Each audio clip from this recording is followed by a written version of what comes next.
उजाले उनकी यादों के।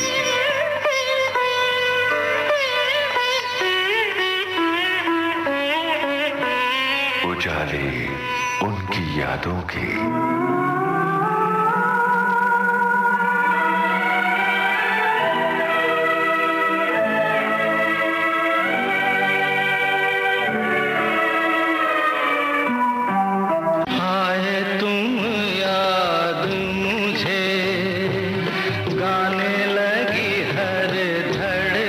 फिल्मी गीत कविता की ऊंचाई तक पहुंचते हैं। ये गाने हमारी तन्हाइयों को सजीला बनाते हैं। रजनीगंधा फूल तुम्हारे महके यूं ही जीवन में, हाँ यूं ही महके प्रीत पिया की मेरे अनुरागी मन में। हम इन गानों पर न्योछावर हैं। कई बार यूं ही देखा है कि जो मन की सीमा देखा है मन तोड़ने लगता है। और इसीलिए विविध भारती पर अपनी यादों के उजाले बिखेरने आ रहे हैं ऐसे अनमोल गीतों के गीतकार योगेश। मेरे गीत गाते रहना, इन्हें गुनगुनाते रहना, मैं भूलूं अगर गीतों का सफर, मुझे याद दिलाते रहना। कहीं दूर जब दिन ढल जाए, सांझ की दुल्हन बदन चुराए चुपके से उजाले उनकी यादों के इस कार्यक्रम में गीतकार योगेश। गुजर जाए दिन दिन दिन के हर पल गिन गिन गिन, किसी की है यादों में, किसी की है बातों में, किसी से मुलाकातों में, कि ये सिलसिले जब से चले ख्वाब मेरे हो गए रंगीन। गुजर जाए दिन दिन दिन के हर पल गिन गिन गिन। दोस्तों नमस्कार, मैं हूं आपका दोस्त यूनुस खान और हमारा ये सौभाग्य है कि विविध भारती के स्टूडियो में इस समय हमारे साथ योगेश जी हैं, जिनसे हम इनके जीवन के सफर के बारे में लंबी बातचीत करने वाले हैं। तो योगेश जी, बहुत बहुत स्वागत है आपका विविध भारती के स्टूडियो में। मुझे बहुत अच्छा लग रहा है और लोकेशन भी अच्छी लग रही है विविध भारती की, तो बहुत बहुत अच्छा महसूस कर रहा हूँ और ख़ास तौर से तुमको देख के सामने। अरे क्यों? मुझे ईयर तो मतलब याद नहीं, सन तो याद नहीं जी। और कितने साल हो गए वो भी याद नहीं, मगर एक बिल्कुल लड़का सा, छोटा सा, यंग सा, मैंने कभी कहीं पढ़ लिया था कि कभी उम्र मत गिनो, दोस्तों को गिनो कि दोस्त कितने हैं। अगर आपका एक ही दोस्त है और बहुत अच्छा है तो आप कभी 1 साल से ऊपर होंगे ही नहीं। क्या बात है, क्या बात है। योगेश जी, जिन श्रोताओं का अंदाजा ना हो उनके लिए ये रेफरेंस बता दें कि आपका एक छोटा सा इंटरव्यू हुआ था जिसे करने का सौभाग्य मुझे ही मिला था, लेकिन चूंकि आज तो उजाले उनकी यादों की महफिल है और बहुत तफसील से आपकी जिंदगी में झांकने का हमें मौका मिला है, तो ऐसा करते हैं, मुंबई से एक छलांग लगा के सीधे लखनऊ पहुंचते हैं, जो आपका शहर है, जो आपकी सरजमी है। बताइए अपनी बहुत बचपन की यादें, अपनी माँ, अपने पिता के बारे में। सन तो मुझे नहीं याद रहेंगे, मगर इतना है कि हम लखनऊ में एक कॉलोनी शिवपुरी के नाम से थी इसलिए बोल रहा हूँ कि अब हम भी वहाँ नहीं है, हमारी प्रॉपर्टी भी नहीं है वहाँ पर। तो हम जब छोटे होंगे, हमारे इतना मालूम है कि ब्रिटिश राज था, आज़ादी नहीं मिली थी, और पिताजी हमारे PWD में सेक्रेटेरिएट में इंजीनियर के पद पे कार्यरत थे। तो जितने सेक्रेटेरिएट में काम करते थे उनको गवर्नमेंट ने लीज पे 99 ईयर्स पे ज़मीन दे दी थी, तो सब ने अपने अपने बंगले बनवा लिए थे। तो हमारी भी एक कोठी थी वहाँ पर। क्या बात है। और उस कोठी में मैं, मेरी माँ, पिताजी और मेरी 2 बहनें, एक बड़ी थी और एक छोटी थी। तो हम इतने लोग वहाँ रहते थे और बाकी पूरा मोहल्ला, वहाँ के बच्चे खेलना। हमको इतना ज्ञान नहीं था, मेरा ख्याल है उस उम्र में रहता भी नहीं है। जी। बच्चों की जिद होती है कि जो उनको चाहिए वो उनको मिलना चाहिए। तो हमारे पिताजी किस तरह घर गृहस्थी चलाते थे वो तो वही जानते होंगे, हमने कभी सोचा भी नहीं। बाद में बहुत अफसोस हुआ, इतनी समझ क्यों नहीं थी। तो हमारे पिताजी 4 फैमिली को पालते थे, 4 परिवारों को? 4 परिवार को। एक तो हमारी देखिए नानी विडो थी, और हमारी मौसी पिताजी की साली वो विडो थी। उनकी शादी भी करवाई फिर उन्होंने उस टाइम पे। और उनकी भाभी, उनके मतलब बड़े भाई थे, वो कहाँ चले गए पता नहीं, वो मथुरा में रहती थी। मथुरा में भी प्रॉपर्टी थी हम लोग की। और खुद उनकी बहन, सगी बहन उनकी, वो विडो थी। उनके 4-5 बच्चे थे। तो इतनी बड़ी फैमिली। और फिर हमारी बड़ी वाली सिस्टर की शादी की बात चली तो उन्होंने अपनी पेंशन भी कटा दी थी। तो 95 रुपये पेंशन आती थी, जिसमें 4 फैमिली और हम पढ़ते थे, हमारी बहनें दोनों पढ़ती थीं, घर में रहते थे, कोठी थी, रहने का एक स्टैंडर्ड तो था। बिल्कुल बिल्कुल। वो भले ही अंदर से कैसे चलाते हों वो अलग बात है। 15 दिन कुछ नहीं बोल के नमक के साथ रोटी खा लो, बोलो मत किसी को। ये सब बाद में अफसोस हुआ जा करके कि किस तरह के जीवन उन्होंने जिया होगा। बिल्कुल, ये बात समझ में आती है कि वो काफ़ी सरोकार वाले व्यक्ति थे और उन्होंने इस तरह से इतने बड़े परिवार को पाला पोसा। और बहुत रिस्पेक्ट थी उनकी, गौड़ ब्राह्मण समाज करके उन्होंने बनाया हुआ था।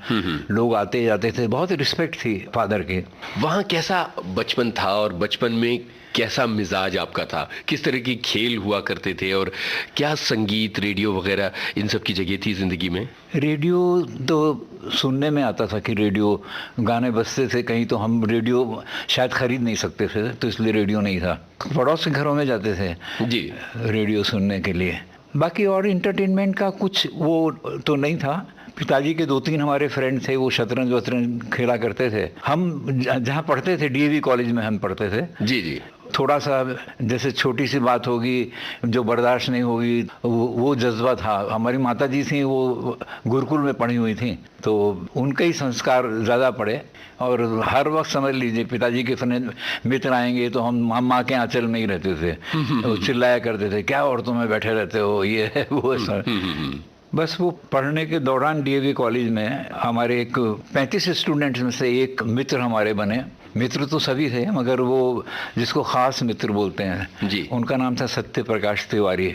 वो लखनऊ में एक जगह है भद्रुक, वहाँ से आते थे छोटी सी साइकिल पे। हम लोग को बड़े जोकर जैसे, मतलब उनका मुंडन हुआ था, तो हम लोग उनको टीपी मार के, मैं ज़रा थोड़ा सा मतलब बड़े स्टूडेंट्स लोगों के साथ मैं शरारत नहीं करता था, मैं शरारतियों के बीच में ही रहता था। आप शरारतों का हिस्सा हुआ करते? हिस्सा हुआ करता तो उनसे ही धीरे धीरे वो पढ़ने में बहुत होशियार थे। उनके भाई बाद में इंस्पेक्टर ऑफ स्कूल्स बने, और वो शरारती इतने थे कि उनकी उस वक्त 1 रुपया 3 पैसे कुछ फीस थी। नाम हमेशा कट जाता था हर महीने, और हम में से कोई भी दोस्त जो है वो उनकी फीस भर के फिर से नाम करता था। वो हमारे दोस्त बने, और दोस्त बनते बनते बीच की घटनाएं तो बाद में बताऊंगा, मगर आज मैं जो भी हूँ, आज क्या मतलब ये बॉम्बे में जो भी किया मैंने या जो भी मैं बना, वो उनकी बदौलत बना, उनकी वजह से बना। और स्ट्रगल उन्होंने की, मैंने नहीं की। और मैंने देखा ही नहीं कि इतना स्नेह, इतना प्यार 2 दोस्तों के बीच में हो सकता है। ये मैं कभी ज़िंदगी में जो खुद को यकीन नहीं होता था कि हम इतनी दोस्ती क्यों है हम में। क्योंकि एक बार मैं लखनऊ में था तो उन्होंने यहाँ टेलीग्राम यहाँ से किया कि सफोकेशन अनबेरेबल कम इमीडिएटली। तो वो तार वाले ने पूछा कि भैया ये किसको भेज रहे हैं? बोला हमारे मित्र हैं, उनको भेज रहे हैं। बोला ये पहली बार हमने इस तरह का तार भेजा। बिल्कुल बिल्कुल। और हम बताना भूल गए कि हमारे पिताजी की जो बहन थी, उनके पुत्र थे ब्रिजेंद्र गौड़। ब्रिजेंद्र गौड़ जिनका इंडस्ट्री में डायलॉग राइटिंग में बहुत नाम था, बहुत बड़ा नाम था। योगेश जी, ब्रिजेंद्र गौड़ के बारे में बात करेंगे, लेकिन चूंकि बात लखनऊ की हो रही है, अच्छा। तो मुझे लगता है कि एक गाना सुना जाए, ये लखनऊ की सरजमी।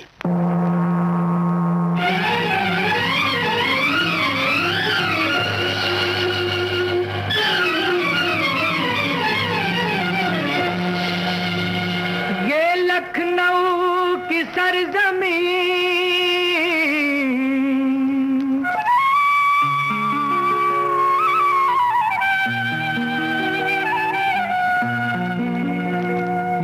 लखनऊ की सरजमी, ये लखनऊ की सरजमी, ये लखनऊ की सरजमी, ये लखनऊ की सरजमी, ये रंग रूप का चमन, ये हुस्न इश्क का वतन, यही तो वो मकाम है जहाँ अवध की शाम है, जवां जवां हंसी हंसी, ये लखनऊ की सरजमी, ये लखनऊ की सरजमी।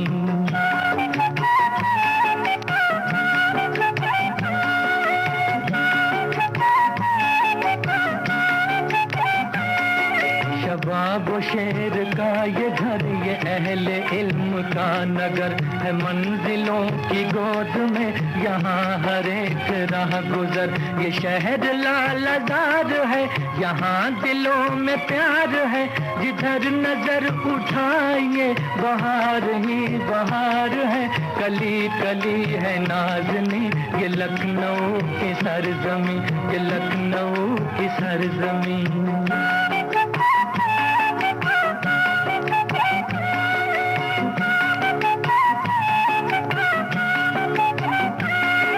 यहाँ की सब रवायतें अदब की शाहकार हैं, अमीर अहले दिल यहाँ गरीब जानिसार हैं, हर एक शाख पर यहाँ है बुलबुलों के चहचहे, गली गली में जिंदगी कदम कदम पे कह कहे, हर एक नजारा दिल नशी, ये लखनऊ की सरजमी, ये लखनऊ की सरजमी।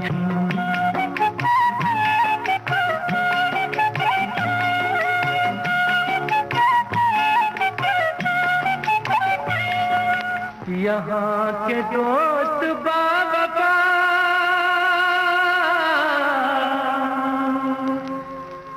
मोहब्बतों से आशना,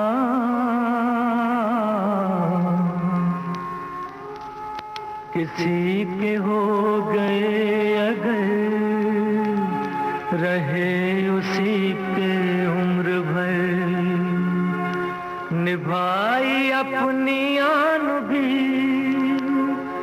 बढ़ाई दिल की शान भी, है ऐसा मेहरबान भी, कहो तो दे दे जान भी, जो दोस्ती का हो यकीन, ये लखनऊ की सरजमी, ये लखनऊ की सरजमी, ये लखनऊ की सरजमी, ये लखनऊ की सरजमी, ये लखनऊ की सरजमी, ये लख। आप ब्रजेंद्र गौड़ की बात कर रहे थे योगी। तो विजेंद्र गौड़ भाई साहब हमारे साथ में ही रहते थे।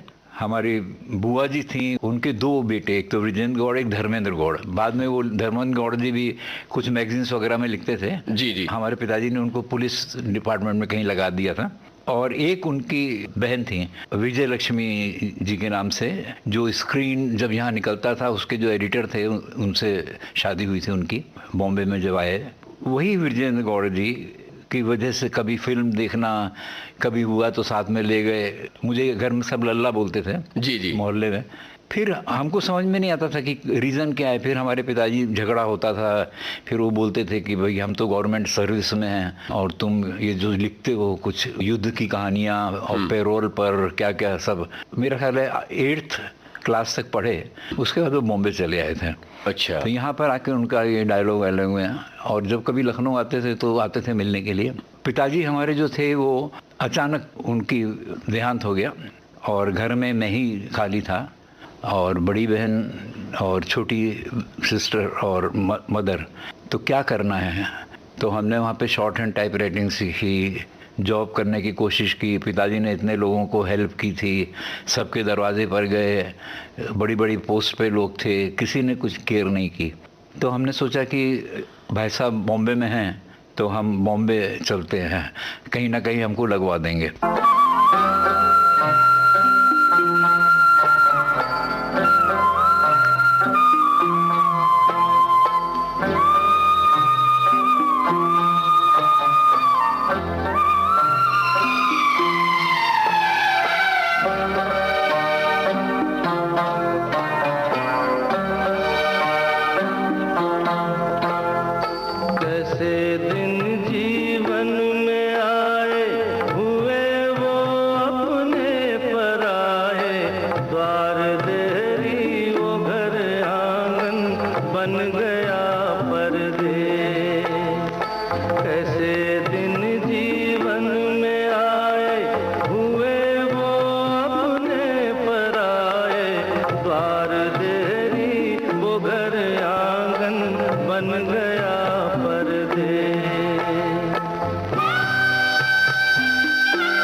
देश बन गया परदेश, छूटा अपना देश, द्वार देरी वो घर आंगन बन गया परदेश।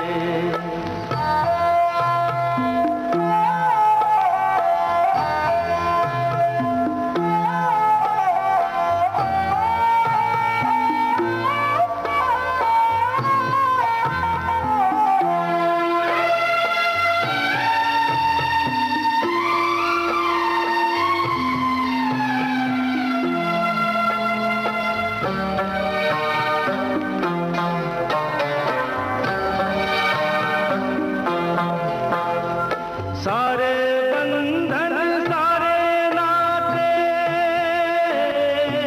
उना पल में बिखर जाते, ओ सारे बंधन सारे नाते यूना पल में बिखर जाते। लोग बदले जैसे बदले यहाँ मौसम देश बन गया परदेश, छूटा अपना देश, द्वार देरी वो घर आंगन बन गया परदेश। कैसे दिन जीवन में आए हुए वो अपने पराए, द्वार देरी वो घर आंगन बन गया परदेश। एक बहुत बड़ा फैसला रहा होगा लखनऊ से मुंबई आना, क्या होगा क्या नहीं होगा ये सब सोचा होगा। और कोई ऑल्टरनेट और कोई रास्ता भी नहीं था। एक तो उतनी मदर हमारी सीधी सादी थी, हमको कुछ मालूम नहीं था दुनिया का, 15-16 साल के रहे होंगे, मगर ये था कि कम से कम माँ और बहन को मतलब ये खाने पीने की प्रॉब्लम तो नहीं होगी, ऐसा सोचा। उस वक्त दिमाग में ये भी नहीं आया कि इतना बड़ी कोठी है उसको किराए पे चढ़ा दिया जाए, क्योंकि हमारे पिताजी ने ऐसा अपने टाइम में किया ही नहीं। बड़े ही तकलीफ में रहे मगर बोला कि नहीं नहीं, वो मैं अपनी आज़ादी नहीं खो सकता हूँ, कहीं पर भी घूम रहे हैं, बैठे हैं, घर है, मेरा घर है, गार्डन है, ये है वो है, तो हमारे दिमाग में भी नहीं आया। तो जब हम आने लगे तो हमारे वो सत्य प्रकाश जी ने बोला, सत्तू सत्तू हम बोलते थे, तू कहाँ जा रहा है अकेला? मैंने बोला भाई साहब के पास जा रहा हूँ। बोला तेरे बस की बात नहीं है, तू कुछ बोल भी नहीं पाएगा, इतनी बड़ी दूर बम्बई जाएगा, चल मैं भी चलता हूँ तेरे साथ। क्या बात है। अच्छा हो गया, हमने बोला चलो। तो एक हमारे और फ्रेंड थे, साथ में पढ़ते थे, भूपाल सिंह नाम था उनका, तो उन्होंने बोला वहाँ ठहरोगे कहाँ, क्योंकि हम लोग के पास टोटल 500 रुपये थे। बोला हमारे एक गुरुकुल में, वो भी गुरुकुल में पढ़ा था, एक है वहाँ के, वो आर्य समाज काकड़वाड़ी, स्वामी दयानंद जी की पहली जो यहाँ पे बनाई उन्होंने गिरगांव में, वहाँ पर कुछ 7 दिन के लिए जगह मिल सकती है रहने के लिए। उन्होंने बोला चलो देखते हैं। और एक बात तो मैं बताना भूल गया कि एक जो बहुत बड़ी ट्रेजेडी है, शायद बोलना चाहिए या नहीं बोलना चाहिए, मैंने अपनी 15-16 साल की उम्र में देखा कि मेरे पिताजी की डेथ हुई तो जितने हमारे रिलेटिव थे वो हमसे पूछ रहे थे कि अभी क्रियाकर्म के लिए पैसा किससे लोगे, और जिससे लोगे उसको पूर्ण नोट लिख के देना पड़ेगा। तो लेना तो था ही, बाद में पैसा भी दिया, वो अलग बात है। ये एक बहुत बड़ी घटना थी जो मुझे हमेशा झकझोर करती थी कि हाँ, पिताजी ने इतना लोगों के लिए किया, इतना सब किया, मतलब उनके लास्ट टाइम पे लोगों की नौकरियां लगाई और उनकी डेड बॉडी के लिए लोग बार्गन कर रहे हैं कि हाँ भाई। तो खैर मेरा सॉन्ग राइटर बनने में शायद एक वो घटना बहुत काउंट करती है, एक मोड़ उस घटना से आया आपके जीवन में। और उसके बाद आप मुंबई चले आए। आपने बताया कि आपके दोस्त सत्यप्रकाश जी भी आपके साथ आए। तो हम ठहरे वहाँ पे, तो 7 दिन के बाद उन्होंने बोला निकलो, आर्य समाज वालों ने। तो फिर मैंने बोला कि 500 रुपये तो हैं, मैं घर ढूंढता हूँ बम्बई में। ऐ दिल है मुश्किल जीना यहाँ, जरा हट के जरा बच के, ये है बम्बे मेरी जान। हा हा हो ही हा हा।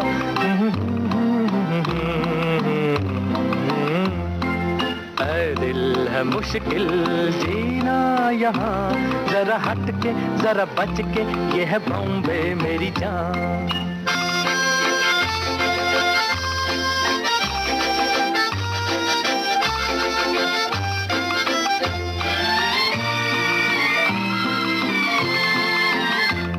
कहीं बिल्डिंग, कहीं ट्राम में, कहीं मोटर, कहीं मिलता है यहाँ सब कुछ, एक मिलता नहीं दिल।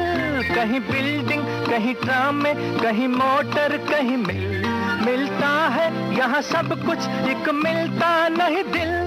इंसान का नहीं कहीं नाम और निशान, जरा हट के जरा बच के, ये है बॉम्बे मेरी जान। दिल मुश्किल जीना यहाँ, जरा हट के जरा बच के, ये है बॉम्बे मेरी जान।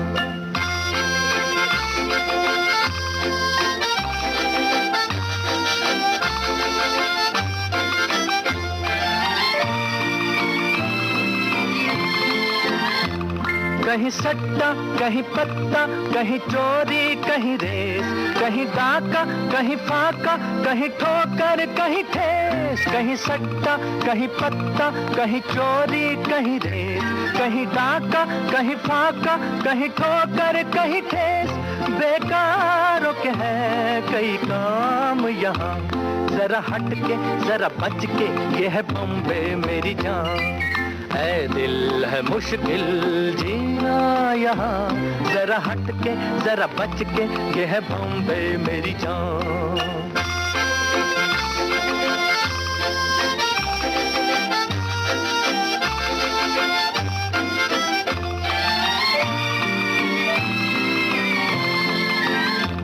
बेघर को आवारा यहाँ कहते हंस हंस, खुद काटे गले सबके कहे इसको बिजनेस। बेघर को आवारा यहाँ कहते हंस हंस, खुद काटे गले सबके कहे इसको बिजनेस। एक चीज के है कई नाम यहाँ, जरा हट के जरा बच के, ये है बॉम्बे मेरी जान। दिल है मुश्किल जीना यहाँ, जरा हट के जरा बच के, ये है बॉम्बे मेरी जान।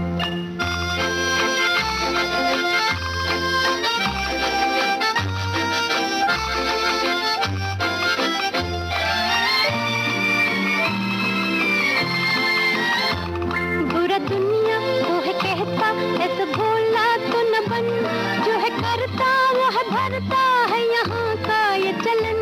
बुरा दुनिया वो है कहता, ऐसा भोला तो न बन, जो है करता वो है भरता है यहाँ का ये चलन। दादागीर नहीं चलने की यहाँ, ये है बॉम्बे, ये है बॉम्बे, ये है बॉम्बे मेरी जान। ऐ दिल है मुश्किल जीना यहाँ, जरा हट के जरा बच के, ये है बॉम्बे मेरी जान। ऐ दिल है आसान जीना यहाँ, सुनो मिस्टर सुनो बंधु, ये है बॉम्बे मेरी जान। ऐ दिल है मुश्किल जीना यहाँ, जरा हट के जरा बच के, ये है बॉम्बे मेरी जान। कहीं दूर जब दिन ढल जाए, सांझ की दुल्हन बदन चुराए, चुपके से उजाली उनकी यादों के इस कार्यक्रम में गीतकार योगेश। गुजर जाए दिन दिन दिन के हर पल गिन गिन गिन, गुजर जाए दिन दिन दिन के हर पल गिन गिन गिन। योगेश जी फिर घर ढूंढने की जद्दोजहद शुरू हो गई। तो हम चरनी रोड से गए ग्रैंड रोड। ग्रैंड रोड में जितना अगल बगल में स्टेशन के पास पूछ सकते थे, तब यहाँ बॉम्बे में पगड़ी सिस्टम थी, तो सवाल ही नहीं है। वो करते करते करते करते अंधेरी स्टेशन आ गए। आधा मुंबई आपने क्रॉस कर लिया घर ढूंढते ढूंढते। और अंधेरी में ये भी हम बताना भूल गए कि अंधेरी में ही विरजेंद्र गौड़ जी रहते थे, और जब हम बॉम्बे आए तो सबसे पहले उनसे मिलने गए। हमको देख के उनको कुछ आश्चर्य नहीं हुआ। उन्होंने ये नहीं पूछा कि तू कैसे बॉम्बे चला आया, कहाँ रह रहे हो, पैसे हैं कि नहीं हैं, कुछ नहीं, कुछ उन्होंने पूछा नहीं। और हम फिर अकेले थे, हमने अपने सत्तू को भी नहीं बतलाया, दोस्त को, और हम अंधेरी से हमने मकान ढूंढने शुरू किए। तो अंधेरी स्टेशन से नागरदास रोड, फिर आगे एक पारसी पंचायत रोड, उसके उधर एक पहाड़ी, उस पहाड़ी पर 6 या 8 झोंपड़े थे जिसमें पानी नहीं था और बिजली नहीं थी, ऊपर खपरेल थी, बाकी वो बांस के उसमें वो मिट्टी से जो लीपते हैं, जी जी, उस तरह का था। तो भाड़ा था उसका 12 रुपये। तो हमने 3 महीने का भाड़ा दे करके हमने कुछ भी हो, कहाँ जाएंगे, चलो ये तो ले लेते हैं, बाद में दिन के उजाले में देखेंगे यहाँ क्या हो सकता है।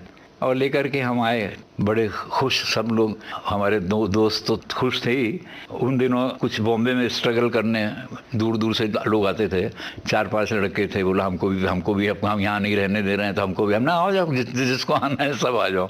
सब आ करके पता लगा अंधेरी से चले आ रहे हैं। 45 मिनट्स में हम लोग पहुँचे पहाड़ी पर। ये घर लिया है जी, हाँ यही है जो भी है। फिर धीरे धीरे जो करना था, भैया लोगों से दोस्ती की। उधर बहुत बड़ा तबेला था, पानी का कुछ पानी हुई। और हमको याद है कि हम वो डालडा का डिब्बे में रस्सी बांध के और जाते थे पानी, कुएं पे पानी भरने के लिए। और एक टाइम तो ऐसा हो गया कि कुछ वो घासलेट क्या, वो कुछ वो स्टोव में वो भी नहीं मिला, तो जंगल से लकड़ियाँ बीनी हम लोगों ने। ओहो हो। और 2 ईंट रख के इस तरह खाना बनाया। इतना सारा संघर्ष था योगेश जी। क्या उम्र आपकी रही होगी और फिल्मों की तरफ कदम मेरा ख्याल है 17 साल तो होगा, 17-18 करीब होगा। फिल्मों की तरफ कदम किस तरह बढ़े फिर उसके बाद? वही ब्रजेंद्र गौड़ जी ने आपको पहचाना नहीं? नहीं पहचाना, मतलब मदद नहीं की। हाँ मदद नहीं की बस। और कभी कभी बुलाते थे तो हम जाते थे शूटिंग में उनके साथ। तो वो क्या करते थे, शाम को कुछ 2 रुपए जेब में डाल दिए, ऐसा कुछ। तो फिर हमको बहुत वो ह्यूमिलेशन होता था, तो हमने जाना ही छोड़ दिया था उनके यहाँ। तो वो जो आपका जो रिश्ता या कनेक्शन था, उससे फिल्मों में आने में किसी तरह की कोई मदद नहीं मिली? नहीं, फिल्मों में हमको, हम नौकरी करने के लिए आए थे जी। मतलब फिल्म में हम आए हैं तो इतने डिपार्टमेंट होते हैं, तो वो हमको कहीं पे लगा देंगे, हमारी नौकरी चालू हो जाएगी। आपके जहन में एक ही बात थी कि हाँ। नौकरी। तब तक आपने ये डिस्कवर कर लिया था कि आपके अंदर लिखने की काबिलियत है और कविताई वाला मामला? कुछ नहीं, कुछ अच्छा। नहीं। तो हमारे जो दोस्त था, हमने उससे बोला अब क्या करेंगे सत्तू। तब तक उधर लखनऊ में मकान भाड़े पे हो गया था, चढ़ गया था किराए। दो किराएदार जो थे वो रख के, तो माता जी और बहन की प्रॉब्लम सॉल्व हो गई थी। जी जी। तो हमने फिर यहाँ पर नौकरी ढूंढनी शुरू की। तो कल्याण में एक जगह कोई आर्टिफिशियल सिल्क तैयार होता था। उन्होंने बोला कि हाँ आप एज ए मैनेजर आप कीजिए काम। मैनेजर बहुत बड़ी बात है, 60 रुपये पगार पेमेंट। तो हमारे दोस्त ने देखा कि ये सुबह सुबह उठ के ये किधर जाता है। सत्तू जी ने देखा, फॉलो किया एक दिन। तो देखा तो मैं कल्याण में जॉब में, वो सीधा गया मालिक के पास, बोला इसको रखो मत, ये ठीक आदमी नहीं है। तो वहाँ से निकाल दिए गए वहाँ से। फिर हम आए, क्या करें क्या नहीं करें। अब हमने काम तो हमको करने तो तुम, हम उसको बोलते थे। उसने बोला यही काम करने के लिए आए हो तुम बम्बई, तुम्हारे भाई फिल्म में, तुम दिखाओ उसको, तुम उससे ज़्यादा टैलेंटेड हो। मैं क्या दिखाएं, कुछ तो आता नहीं है मुझे, मैं क्या दिखाऊंगा उनको। फिर यही सब चल रहा था। फिर हमारे घर के बगल में एक कारपेंटर रहता था, मोहन नाम था उसका। मुझसे बोला 8 रुपये पर डे और 10 दिन का काम है। मैंने बोला ठीक है, मेरे दोस्त को मत बोलना। बोला नहीं बोलूँगा।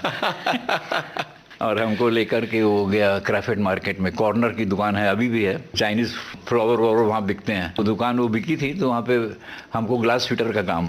अच्छा। हमको कुछ तो आता नहीं था। बोला तुम चुप रहना, बस 8 रुपये पर डे लेते जाना। ठीक है। तो ऐसे बड़े बड़े गिलास वो लग रहे थे वहाँ पर। तो हम गिलास पकड़ के खड़े रहते थे। वो सब बड़े बड़े जो थे वो गाली वाली देते रहते थे। ये कुछ आता नहीं है, किधर से पकड़ लाया है, ये है वो है। तो एक दिन अचानक मैंने देखा सामने, तो मेरे दोस्त खड़ा हुआ है सत्तू। उसने बोल दिया उसको, और हम दोनों दोस्त में मारपीट भी हो जाती थी। कभी कुछ गुस्सा आया नहीं, उसकी बात समझ में आ रही है, उसके आ रही थप्पड़ लगा दिया, ऐसा भी था। अच्छा। हाँ। तो मैंने बोला आज तो मेरी पिटाई बहुत होने वाली है। मुझे इशारे से बोला कपड़े पहन के आओ। बनियान कच्ची में था।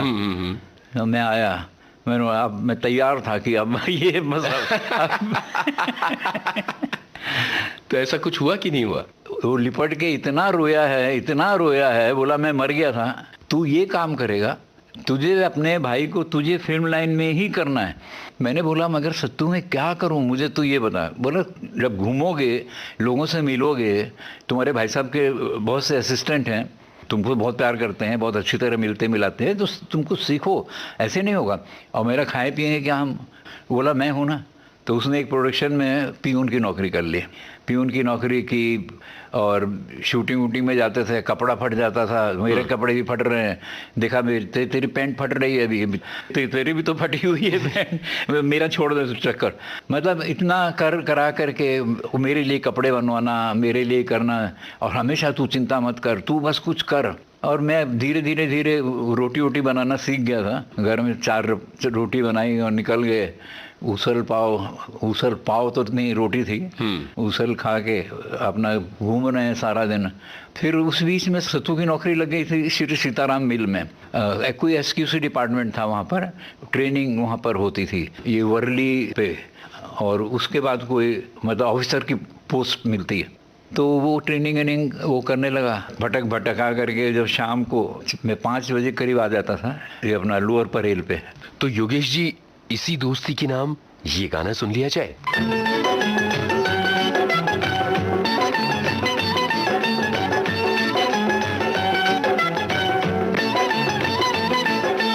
कोई जब राह ना पाए मेरे संग आए, के पग पग दीप जलाए, मेरी दोस्ती मेरा प्यार, मेरी दोस्ती मेरा प्यार। कोई जब राह न पाए मेरे संग आए, के पग पग दीप जलाए, मेरी दोस्ती मेरा प्यार, मेरी दोस्ती मेरा प्यार।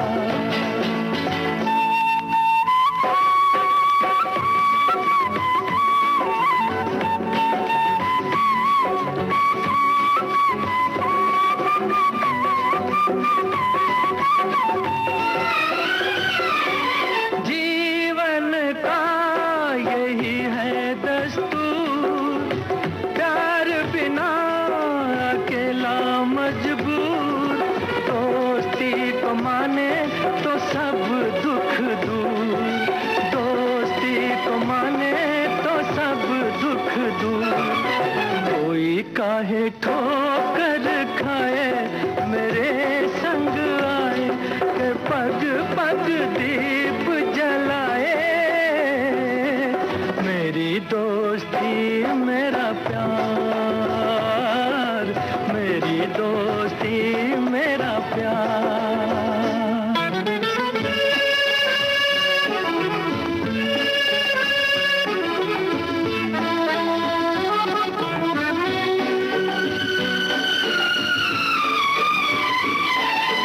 दोनों के हैं रूप हजार, पर मेरी सुने जो संसार, दोस्ती है भाई तो बहना है प्यार, दोस्ती है भाई तो बहना है प्यार। कोई मत नैन चुराए मेरे संग आए, के पग पग दीप जलाए, मेरी दोस्ती मेरा प्यार, मेरी दोस्ती मेरा प्यार।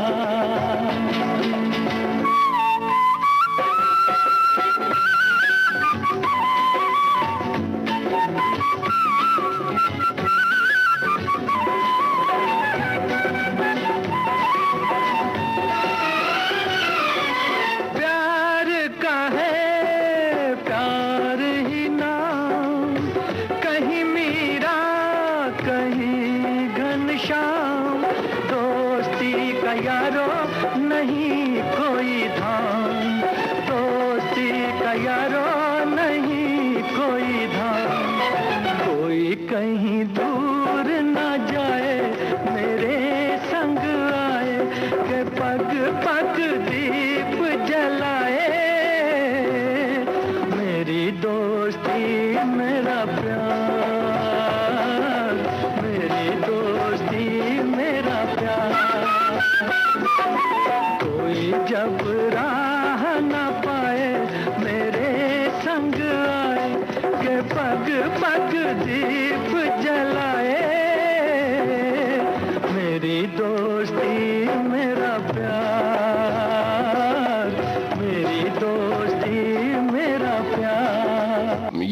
जुड़ाव था ये किस तरह का था, नौकरी खोजने का? नहीं, अभी तो फिल्म में ही करना है ना। तो गौड़ जी के कोई मिल गए अचानक, उन्होंने बोल दिया, मैंने इस स्क्रिप्ट कैसे लिखते हैं, स्क्रीन प्ले क्या होता है, ऐसे डायलॉग्स कैसे कैसे लिखे जाते हैं, ऐसा पूछा करता था उनसे। तो डायलॉग तो तुम जो बोलते हो वही होते हैं, करेक्टर्स खाली ऐसे, इस तरह का सीखता था मैं। कोई बोलते थे कि आप घर से निकले हैं, मान लीजिए अंधेरी से चर्चगेट जा रहे हैं, आप उसको क्या क्या घटनाएं घटी, किस तरह घटी, दिन थी रात था क्या था, और इस तरह स्क्रिप्ट इस तरह होती है। बिल्कुल। तो वो ये सब सीखता रहता था उनसे, और ये बाद में काम भी आया। तो और 5 बजे आ जाता था वो उनके मिल के बाहर। तो वहाँ पर एक रेस्टोरेंट था, नया वो चला था, वो जूक बॉक्स में गाने उस जमाने में जूक बॉक्स होते थे, सिक्का डाले और गाना सुनना पड़ता था जी। तो वहाँ पे टाइम पास करते थे, बस सत्तू आ जाते थे। तो आप जूक बॉक्स से गाने सुना करते थे?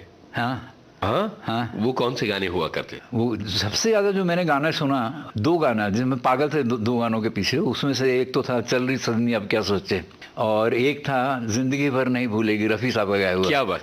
जिंदगी भर नहीं भूलेगी वो बरसात की रात, एक अनजान हसीना से मुलाकात की रात, जिंदगी भर नहीं भूलेगी।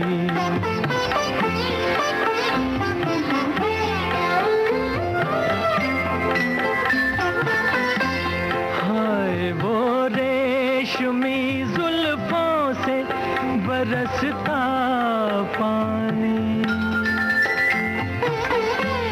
हाय वो रेशमी जुल्फों से बरसता पानी, फूल से गालों पे रुकने को तरसता पानी, दिल में तूफान उठाते हुए, दिल में तूफान उठाते हुए जज्बात की रात, जिंदगी भर नहीं भूलेगी।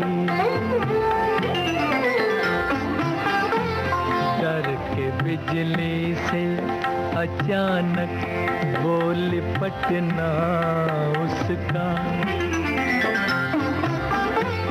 और फिर शर्म से बल खा के सिमटना उसका, कभी देखी ना सुनी ऐसी हो, कभी देखी न सुनी ऐसी तिलिस्मात की रात, जिंदगी भर नहीं भूलेगी।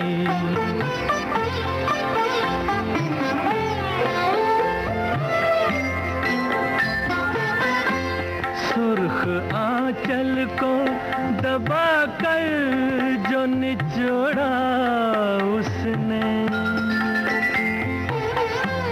सुर्ख आंचल को दबा कर जो निचोड़ा उसने, दिल पे जलता हुआ एक तीर सा छोड़ा उसने, आग पानी में लगाते हुए, आग पानी में लगाते हुए हालात की रात, जिंदगी भर नहीं भूलेगी। मेरे नगमों में जो बसती है वो तस्वीर थी, वो नौजवानी के हंसी ख्वाब की ताबीर थी, वो आसमानों से उतर आई हो, आसमानों से उतर आई थी जो रात की रात, जिंदगी भर नहीं भूलेगी वो बरसात की रात, जिंदगी भर नहीं भूलेगी। ये ही गाने आपको किसी और दुनिया में ले जाते थे? किस तरह के एहसास होते थे? उतना तो नहीं ध्यान, मगर बहुत पता नहीं, मतलब एक बार नहीं मन भरता था, कई बार क्या यूजुअल बनता होगा, चल पिक्चर मालूम नहीं थी क्या थी, वो सब कुछ नहीं मालूम था, तो कुछ पता नहीं। मगर जब मैं अकेला होता था, जैसे गेटवे ऑफ इंडिया पे मैं अकेला बैठा हूँ और सोच रहा हूँ, तो वो पुराने फ्लैशेस कि मैं माँ से कभी दूर नहीं रहा, तो माँ की याद आती थी, कुछ नहीं कर सकता था, कितना मजबूर है आदमी। फिर पिताजी, एक आदमी जिसने इतना किया लोगों के लिए, लाइफ क्या है, जिंदगी क्या है, लोग कैसे हैं, तो कुछ वो पोइट्री के भाव जो थे वो धीरे धीरे कुछ आया, तो मैं उसको लिखने लगा। लिखना शुरू हुआ वहाँ? हाँ, लिखना शुरू हुआ वहाँ पर। और फिर इस तरह समझ लीजिए कि वो जो कॉपी आती थी स्कूल में, जो बच्चों की जो कॉपी, वो लिखने के लिए कुछ 10-12 गाने कुछ ऐसे हो गए उसमें। तो फिर मैं कभी मौका लगा, सत्तू को टाइम हुआ तो सत्तू सुना है, तो किसने लिखा है? मैंने लिखा, बहुत अच्छा लिखा, हाँ तू ट्राई कर अभी। तो ट्राई किधर करूँ, जाना किधर हुई? तो मैं फेमस महालक्ष्मी उस टाइम पे, वहाँ पे कम से कम 400-500 ऑफिसेस थे। बिल्कुल, वो पूरा गढ़ हुआ करता था। तो वहाँ पे जा कर के कोई मिल गया तो ऐसे कागज़ पे नाम लिख के भेज दिया, उसमें मिले 2-4 लोग मिले, फालतू मिले, मतलब ऐसे ही पिक्चरें बनाते थे, पैसे वैसे भी नहीं दिए, ऐसे सिचुएशन लिखने की।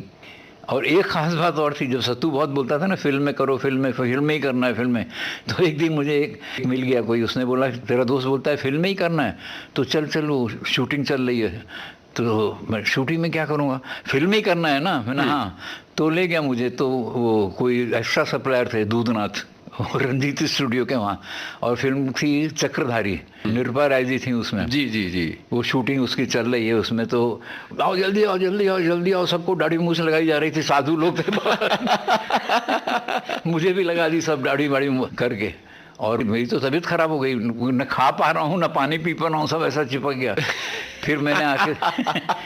फिर मैंने सत्तू को आके बताया, सत्तू ऐसा ऐसा हुआ, तू वहाँ मेकअप करने कहाँ पहुँच गया, तू लिख रहा है उसके लिए कोशिश कर। मैंने बोला सोचा कुछ पैसा आ जाएगा, पैसा कितना, 2.5-3 रुपए ऐसा कुछ था जी। तो बस ये चलता रहा। फिर एक मुंशी जी करके प्रोड्यूसर थे, और उनकी फिल्म थी तूफान में प्यार कहाँ, और उसमें अशोक कुमार, नलिनी जयवंत जी, और म्यूजिक चित्रगुप्त जी। जी। तो देव साहब के ग्रुप में 2 विलन हुआ करते थे, एक तो भगवान सिन्हा नाम था उनका, और एक दूसरे गट्टे से थे, पता नहीं क्या पहलवान मालूम नहीं, टैक्सी ड्राइवर में। तो मुंशी जी की सिटिंग जो होती थी वो अंधेरी में भगवान सिन्हा जी के यहाँ, बिहार के थे वो भी, ये भी बिहार के ही थे, मुझे भी लेके जाने लगे। तो मुंशी जी ने एक दिन बोला कि कुछ सुनाओ, क्या लिखा है, तो मैंने सुनाया, तो मैं तो बहुत डर के सुना रहा था, मगर वो देखा कि अप्रिशिएट किया, बोला मैं चित्ररूप से बात करूंगा, चित्ररूप जी से, और तूफान प्यार कहाँ में 1-2 गाने होंगे, चिंता मत करना। ठीक है, चलो, एक तो जगह से उम्मीद बनी। फिर बीच में आया हिंदी दिवस, तो बहुत से लोग आए। जब ऐसे महफिल जमती थी तो मैं शीशे में दिखता था कि सब कोई हंस तो नहीं रहा है पीछे से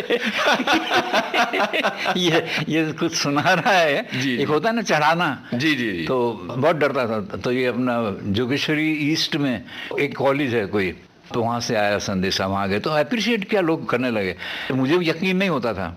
फिर उसके बाद भगवान सिन्हा ने बोला कि एक म्यूजिक डायरेक्टर है रॉबिन बनर्जी, और मैं उनसे मिलाता हूँ, और उसकी एक फिल्म लगने वाली है, वो बहुत बड़ा म्यूजिक डायरेक्टर बनेगा, बहुत टैलेंटेड।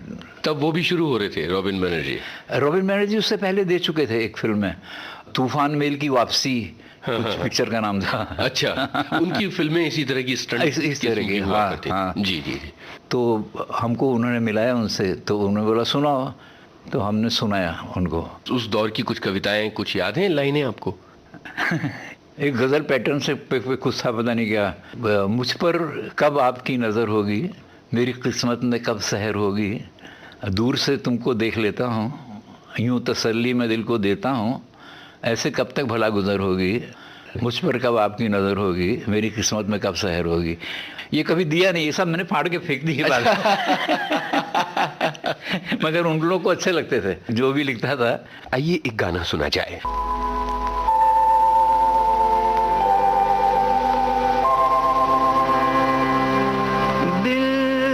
तुझको बेदिली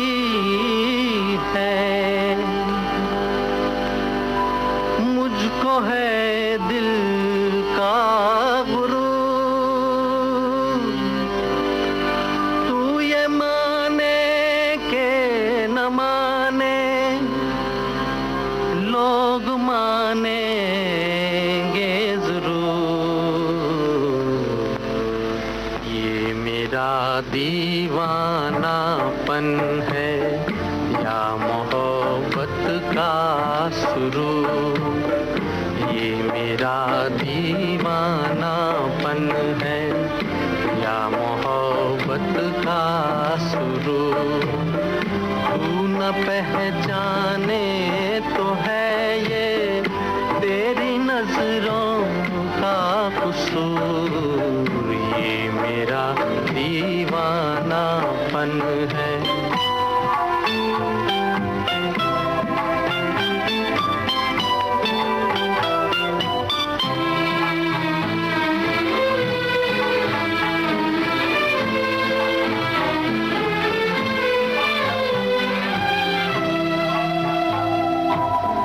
दिल को तेरी ही तमन्ना, दिल को है तुझसे ही प्यार, दिल को तेरी ही तमन्ना, दिल को है तुझसे ही प्यार।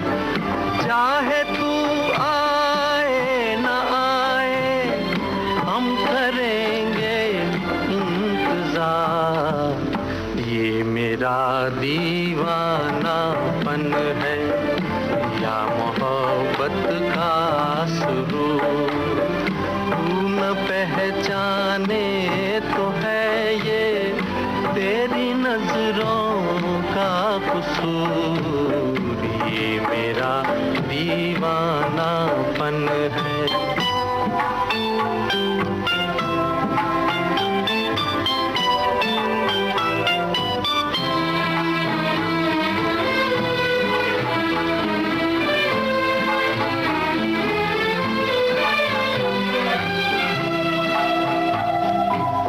ऐसे वीराने में एक दिन घुट के मर जाएंगे हम, ऐसे वीराने में एक दिन घुट के मर जाएंगे हम।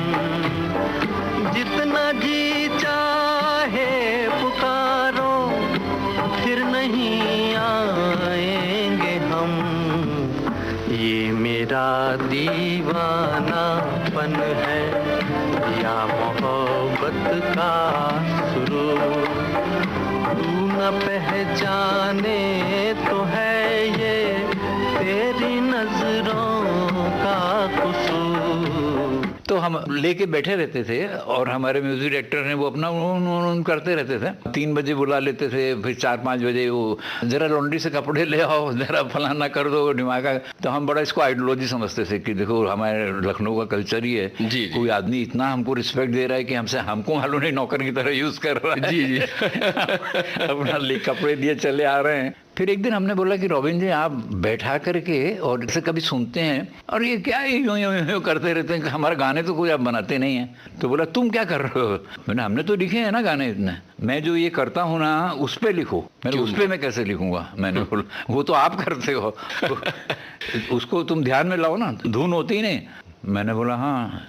तो इस तरह हमको एक ये पता लगा कि मतलब म्यूज़िक जो है वो ट्यून पे आपको बोल लिखने पड़ते हैं और लिखने पड़ते हैं। मैंने बोला कोई लिखवाता होगा, सब तो नहीं ऐसे होंगे, मगर यूनिस बिलीव करोगे तब से लेकर के आज तक इवन मदन मोहन जी कि एक ही फिल्म मैंने की उनके साथ, वो तो रिलीज भी नहीं हुई मगर उसकी डिस्क रिलीज हुई है। लेकिन वो गाना अद्भुत है, उसकी बात हम करेंगे जरूर आगे चलकर। उन्होंने भी बोला, मैंने बोला मदन जी एक गजल मैं लिखूं, गजल लिखूं, बहुत बढ़िया ट्यून है योगेश। तू इस ट्यून आ गई, फिर ट्यून आ गई।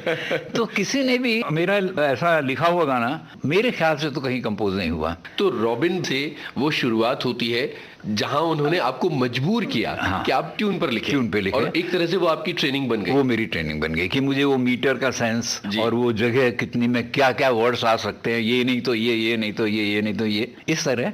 और 1 साल के बाद रॉबिन बनर्जी ने बोला कि फिल्म तो मिल नहीं रही है। उनकी फिल्म फ्लॉप हो गई। सत्यन बोस ने डायरेक्ट की, सत्यन जी का नाम था बहुत। बिल्कुल। अब बोल तू बता पिक्चर करूं कि नहीं करूं? मतलब मुझे क्या मालूम। बोला सखी रॉबिन पिक्चर है, नाम है पिक्चर का। 6 गाने उनको पसंद आ गए तुम्हारे जो हम लोगों ने बनाए। तो मैंने बोला मगर उसमें मतलब मुझसे आप क्या पूछ रहे हैं, मेरे लिए तो 6 गाने हैं, मतलब मेरे तो एक भी गाना रिकॉर्ड हुआ नहीं कभी। आप नहीं, क्या ये सब छोटी पिक्चरें होती हैं? मैंने बोला हाँ वो तो है, मैं पिक्चर है ना, देख लो आपको जैसा ठीक लगे। हो गए तैयार, और 2 दिन में, एक दिन में 4 गाने रिकॉर्ड हुए, एक दिन में 2 गाने रिकॉर्ड हुए। 2 दिन में सब? 2 दिन में सब हो गए। और उन्होंने मुझे बुला करके ऑफिस में बोला कि योगेश जी आपको 25 रुपये पर सॉन्ग आपको दिया जाएगा। तो मुझे तो 25 बहुत लगे, अंदर से बोल रहा हूँ, 8-10 लाइनें लिखनी है, 25 रुपये मिल रहे हैं। और फिर उन्होंने बताया कि आप ऐसा मत समझिए, आपको हम ज़्यादा देना है। इंदिवर जी और आनंद बख्शी के 15-15 रुपये के वाउचर थे, उन्होंने दिखाए मुझे कि ये देखिए 15-15 रुपये हम देते हैं। तो खैर ठीक, हमारा 2 दिन में हुआ। तो सबसे ज़्यादा खुश सत्तू, हमारे दोस्त लोग, सब लोग पार्टी। अच्छा योगेश जी, ये जो गाने रिकॉर्ड हुए सखी रॉबिन के, जो रॉबिन बनर्जी ने रिकॉर्ड किए, तो इनकी रिकॉर्डिंग में आप मौजूद रहे थे? हाँ, जो मन्ना डे वाला जो गाना है, मन्ना डे और सुमन कल्याणपुर वाला, जिसकी वजह से आप जाने जाते हैं, और पहला आपका गाना तुम जो आओ तो प्यार आ जाए, जिंदगी में बाहर आ जाए, तो वो आपकी मौजूदगी में रिकॉर्ड, हमारी मौजूदगी में रिकॉर्ड।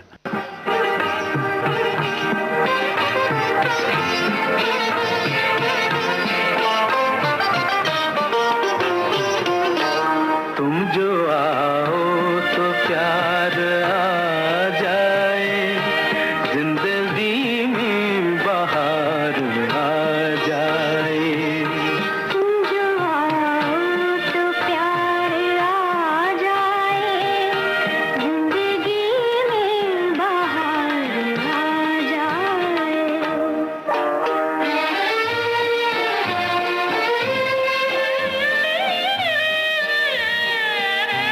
क्या कहूँ तुमसे कह नहीं सकता, बिन तुम्हारे मैं रह नहीं सकता।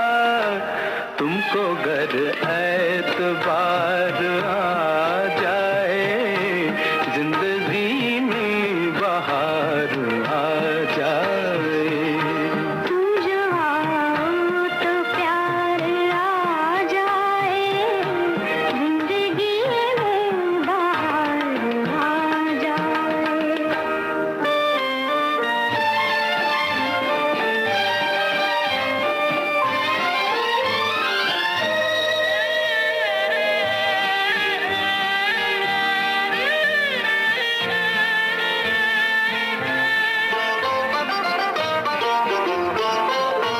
दिल पे मुझको तो एतबार नहीं, ये वो शहर जिसे करार नहीं। दिल पे मुझको तो एतबार नहीं, ये वो शहर जिसे करार नहीं। दिल पे गर इख्तियार आ जाए, जिंदगी में बाहर आ जाए। तुम जो आओ तो प्यार आ जाए, जिंदगी में बाहर आ जाए।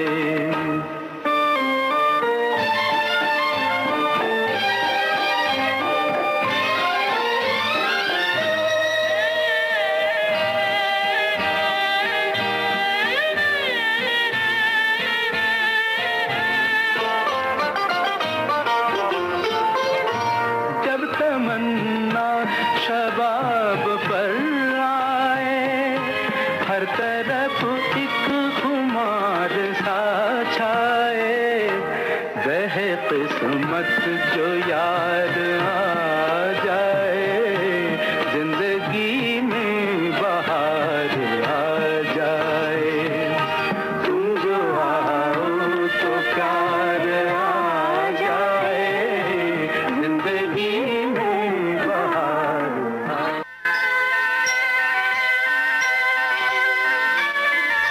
उजाले उनकी यादों के इस कार्यक्रम में जाने माने गीतकार योगेश से अपने इस दोस्त यूनुस खान की बातचीत आपको सुनवाई जा रही है। न बोले तुम न मैंने कुछ कहा, मगर न जाने ऐसा क्यों लगा। Recording engineer Ganesh Shinde. चलो हसीन गीत एक बनाए, वो गीत फिर बना के गुनगुनाए। विविध भारती की ओर से उजाले उनकी यादों के कार्यक्रम को प्रस्तुत कर रही हैं कल्पना शेट्टी। जाने क्यों होता है जिंदगी के साथ अचानक ये मन किसी के जाने के बाद करे फिर उसकी याद छोटी छोटी सी बात न जाने क्यों। उजाले उनकी यादों के।